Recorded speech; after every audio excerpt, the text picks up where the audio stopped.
mga kapustira.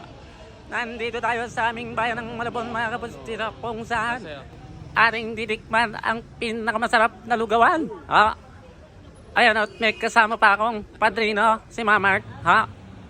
Ayan po ang lugaw ni Onoy, na napakasarap ng lugaw nung araw pa mga kapustira. Maliit na musmus pa lang kami, dito na kami kumakain. At talaga naman paborito ko ang lugaw rito. Ha? Kaya umorder na kami ng lugaw, tokwa, at tilagyan pa ng 2 malalaking itlog. Ha? Ayan si ate. Kaya naman busy sa pag-serve ng lugaw namin na umuusok-usok pa mga kapustisa. Ha? Ayan o, merong kalamansi. At ating titikman ang lugaw na ito. Ha? Ayan na si Mama, tumatawa-tawa pa. Ha? Nandito tayo sa Hulong Duhat, Malabon, dito sa amin. Ha? Talaga namang pinagmamalaki ko ang lugaw na ito. Ayan na, at pinatakan na ng kalamansi ni kapustisa. Ha? Napakasarap, oh. At mamaya, imemekos-mekos na natin yan.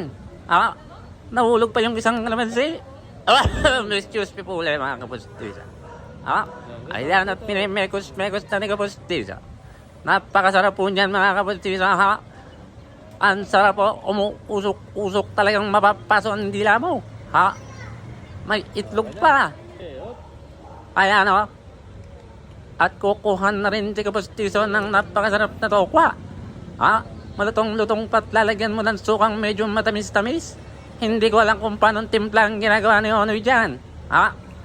Ayan o. Ang sarap. Sariwan-sariwa. Ha? Ayan o. Titikman na ni kapustiso.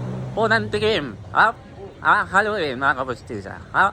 Ayan, at isusubo ni kapustisa medyo napaso pa. Ha? Tumatawa-tawa pa. Napakasarap talaga ng lugaw kay Onoy. Walang kaparis. Ha? Mga kapustisa. Ayan o, talagang nilalasap namin.